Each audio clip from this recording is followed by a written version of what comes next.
Hi hello friends, this is steel and आज हम study करने वाले हैं अरिथमेटिक प्रोग्रेशंस का series. Okay, series of arithmetic progression मतलब जब भी टर्म्स दिए गए हों, अगर आप इसे प्लस करते हो, ठीक है, तो उसका प्लस करने पर कितना आंसर मिलेगा।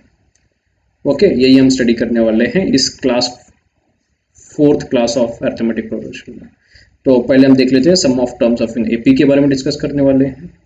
तो सम ऑफ टर्म्स, पहले जब भी मैं बोलता हूँ sum of terms of an AP, तो टर्म्स ऑफ एन एपी मैंने डिनोट किया था लास्ट क्लास में A1, A2, A3 dot dot dash. Okay, तो इसी डिनोट को मैं लिखता हूँ A1, A2, A3 dot dot dash are the terms of an AP. ठीक है, ये अगर टर्म्स ऑफ एन एपी है तो मेरा सम ऑफ टर्म्स कितना होता है। ठीक है, एसएन सम ऑफ टर्म्स को मैं रिप्रेजेंट करता हूँ एसएन टर्म से। एसएन इज इक्वल टू, ठीक है, मेरा सम ऑफ टर्म का फॉर्मूला होता है n/2 into 2a plus n-1 of T. तो ये मेरा सम ऑफ टर्म्स का फॉर्मूला हो गया। अगर मैं इसमें a का वैल्यू सब्स्टिट्यूट करता हूँ, n का वैल्यू सब्स्टिट्यूट करता हूँ, d का वैल्यू सब्स्टिट्यूट करता हूँ, तो मुझे सम ऑफ टर्म्स का वैल्यू मिल जाएगा। इसी को अगर हम लोग थोड़ा बहुत मॉडिफाई कर लेते हैं, ठीक है, यहाँ पे हम पहले जान लेते हैं कि एसएन क्या होता है। SN is the sum of terms. Okay, n terms, जितने टर्म्स दिए गए हैं sum of that much terms is called SN. So n is number of terms, a is the first term, n is the number of terms again, d is the common difference. ठीक है, तो हम लिखते हैं SN is the number of terms, sum of number of terms. ठीक है, तो यहाँ पे आपको सम लिखना पड़ेगा, सम ऑफ नंबर ऑफ टर्म्स, और a is the first term and d is the common difference and n is the number of terms you have। तो ये इतने फार्मूला में टर्म्स दिए गए हैं। इतने अगर आपको मालूम हो, इसमें से 3 मालूम हो, तो आप दूसरा वाला फाइंड आउट कर सकते हो। और अगर इसको मैं थोड़ा सा मॉडिफाई कर लूँ, इसी फार्मूला में थोड़ा सा मैं अगर मॉडिफाई कर लेता हूँ, ठीक है, अगर इसी फार्मूला को मैं थोड़ा बहुत मॉडिफाई कर लूँ, S N is equal to, मैंने n/2 एज इट इज लिखा। अभी हम देखते हैं 2a, यहाँ पर 2a है, मतलब a प्लस ए में लिख सकता हूँ, a plus A plus n-1 of D भी मैं एज इट इज लिखता हूँ। तो आपको लास्ट क्लास में मालूम था a plus n-1 of D का फॉर्मूला। इसके जगह पर मैं क्या लिख सकता हूँ, an लिख सकता हूँ। ठीक है, तो मेरा फॉर्मूला बन गया S N is equal to n/2 a plus an वाला।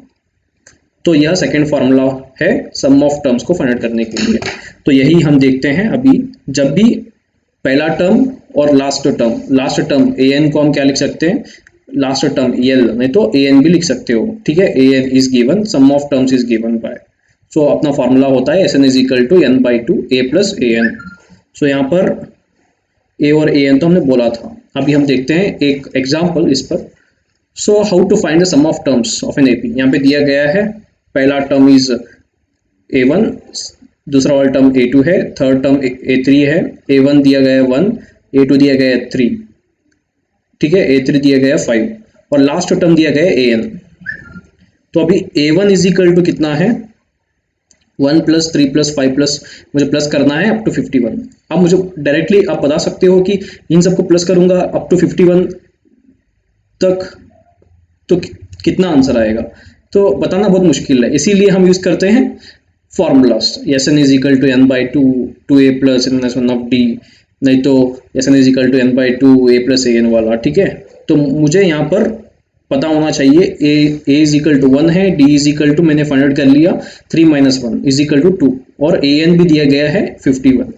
तो हमने a, d और an फाइंड आउट कर लिया, तो अभी बचा सिर्फ n। So n is equal to how much find out करने के लिए मुझे यहाँ पर पता है, ठीक है, an is equal to a plus n-1 of d वाला फार्मूला पता है।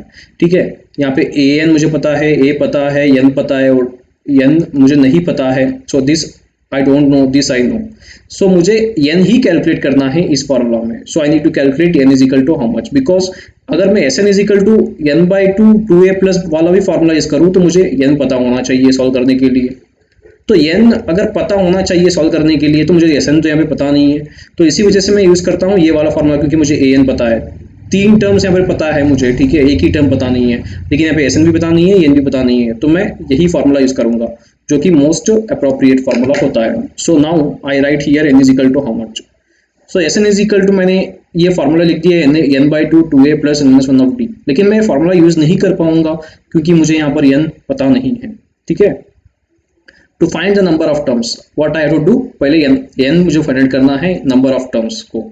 ठीक है, नंबर ऑफ टर्म्स मैं फाइंड आउट करूंगा an is equal to A plus N minus one of D से। अभी मुझे सब्स्टिट्यूट करना है an के जगह पर an का वैल्यू कितना है। सो आई सेड यहाँ पे an का वैल्यू होता है 51, a का वैल्यू है 1, तो d का वैल्यू है 2।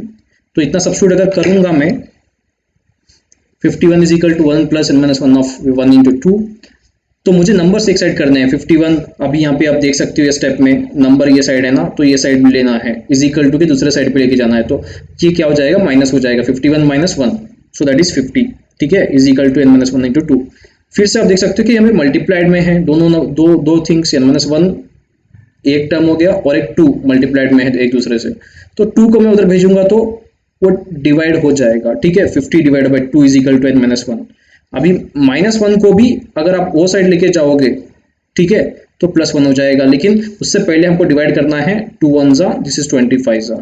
Now 25 is equal to N minus one, अगर 1 उधर लेके जाओगे तो 26 हो जाएगा। ठीक है, this is we found n is equal to 26, हमने n भी फाइंड आउट कर लिया।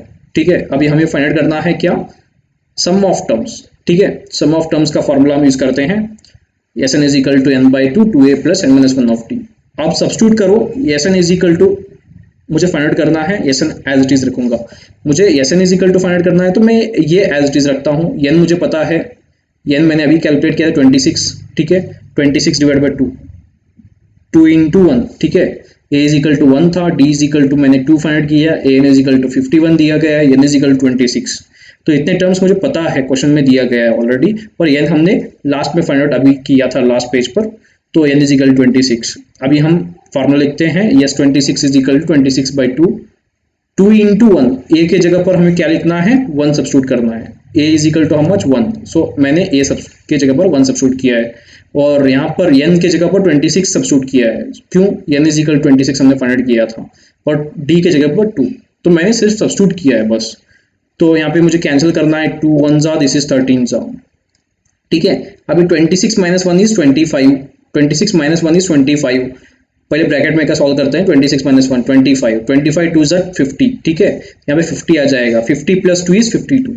ठीक है, तो ब्रैकेट में जब हम सॉल्व करेंगे तो 52 आ जाएगा। ठीक है, 13 इंटू 50 प्लस 2, अगर 52 इंटू 13 करोगे तो आपको मिल जाएगा आंसर 676। ठीक है, तो इतना आपको आंसर मिल जाएगा। तो ये यस 26 हमने फाइंड आउट कर लिया।